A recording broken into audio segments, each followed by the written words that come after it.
All right, welcome back to Doctrines 3 as we continue our study of angels, church, and end times. I want to conclude our study of personal eschatology with a discussion about heaven. What is heaven? Is heaven real? Is heaven something that is a real destination for believers? Do I go directly to heaven after I die if I'm a believer?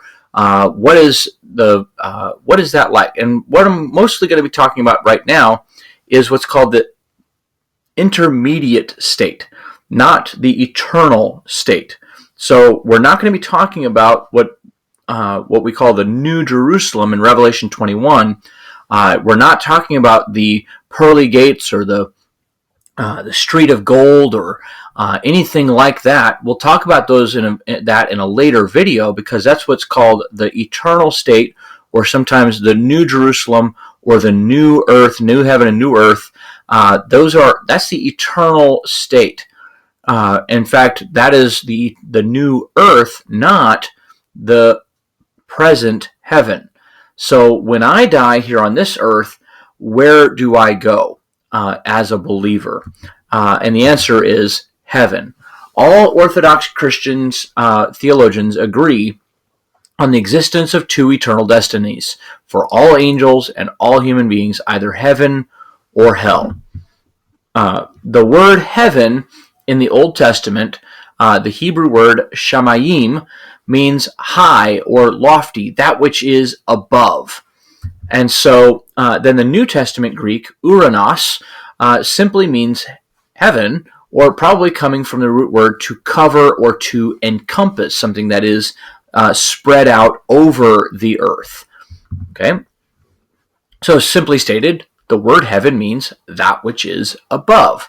So the next time you have a preschooler or a kindergartner in your Sunday school class, or someone talks about that place up there or the place down there, it's perfectly okay, because when we talked about Hades last time, we talked about the grave, where we bury bodies. We bury them in the ground down there. And so again, that's not a problem. And the word heaven itself literally means that which is above. Jesus ascended into heaven. And so the Bible does talk about heaven and hell in very literal, directional ideas, that heaven is above and hell is beneath. Now, those are, because they're not physical realities. When we talk about heaven being up or above, it's not like we can fly in a rocket ship or anything, and we do need to talk about that with children who are very literal, concrete minds. When we talk about heaven being up, it's not that we can get there through an airplane or a rocket ship, or somehow arrive there as we travel through space. And the same thing with hell. We can't go get to Hades or whatnot by drilling into the earth and find our way there. Obviously, these are spiritual realities, but the Bible does use the terms up and down, the directions up and down, to talk about heaven and hell. So again, it's not necessarily a problem talking about heaven being up. There are three different ways in which the word heaven is used in both the Hebrew and Greek Bible, both Old and New Testament. The first way is to talk about the atmospheric heaven, or the sky. The second is the celestial heaven, or space. And the third is as the dwelling place of God. We'll talk about these individually here next. The atmospheric heaven, probably describing what we would scientifically call the troposphere, the space that surrounds the earth and extends to a height of about 6 miles up, where there is oxygen, where there is atmosphere, and where there is sky. It is from the atmospheric heaven that the earth receives its dew. Frost comes from heaven, rain comes from heaven, snow comes from heaven, wind comes from heaven, thunder comes from heaven. And when we talk about that, all of that is taking place in the sky. The clouds are in the atmospheric heavens, and the birds fly in the heavens. Obviously, none of those things are happening in space. None of those things are happening in God's abode, but rather they're happening in the atmospheric heavens.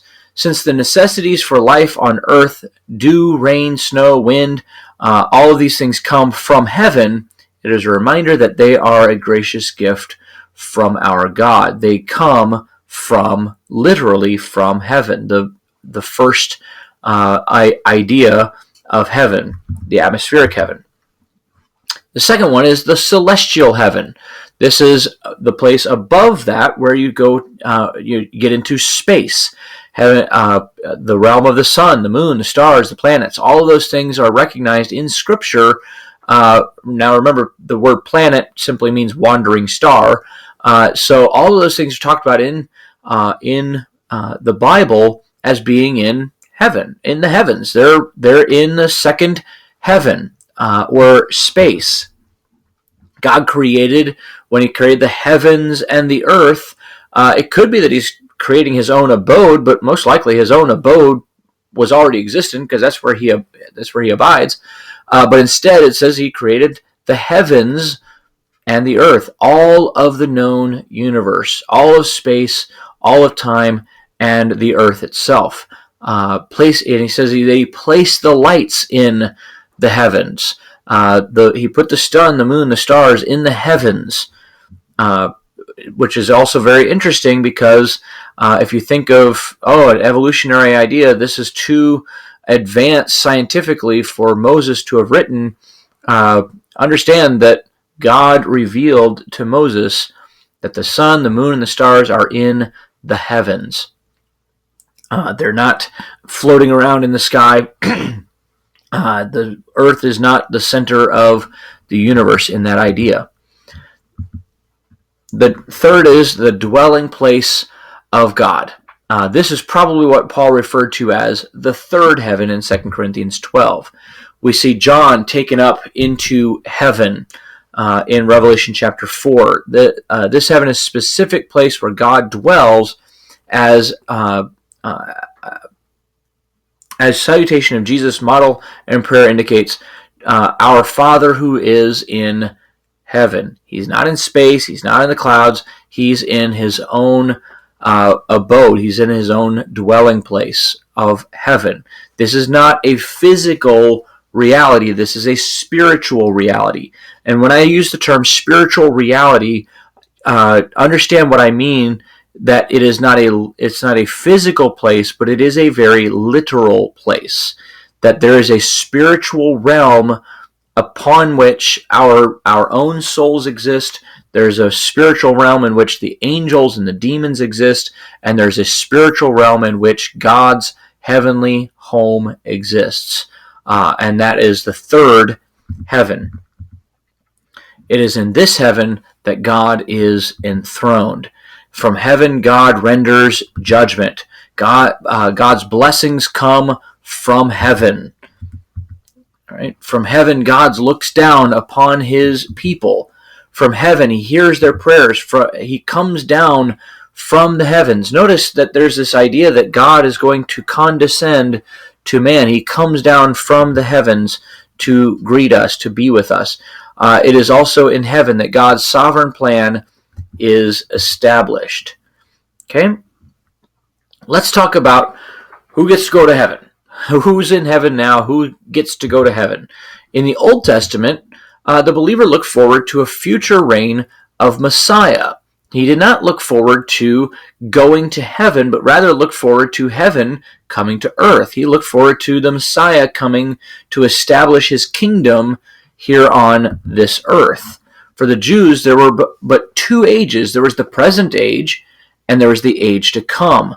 And that age to come would be Messiah's reign on earth. So notice here in the Old Testament, where did they decide? Where did they plan to go? Where were they expecting to go when they died? They were going to go to Hades, where eventually they would be the believers would be rescued from Hades and come into the age of the Messiah here on earth. At no point in the Old Testament did they expect that they would go to heaven to be with God. The prophets had much to say about the Messiah's future reign. We'll talk a lot more about that in videos to come. A commonly occurring phrase in the Old Testament is that he was gathered to his people. This suggests that they understood there was life after death, but that life after death was in Hades. It was in the grave. It was in Sheol. Old Testament believers had to wait until the ascension of Christ before they could enter God's presence. They could not, in their own merit, come into the presence of God because Christ had not yet atoned for their sins. And so there needed to be an atonement for sins before they could come into the presence of God. In the New Testament, we get a little bit different picture, a little bit more clear picture. Upon Christ's death, heaven was opened, paradise itself was taken into heaven, and in this present church age, believers immediately go to God's presence. To be absent from the body is to be present with the Lord, who is seated on the right hand of God the Father in heaven. That's all we have for this video. Look forward to seeing your comments in the discussions throughout the week as you grapple with these ideas.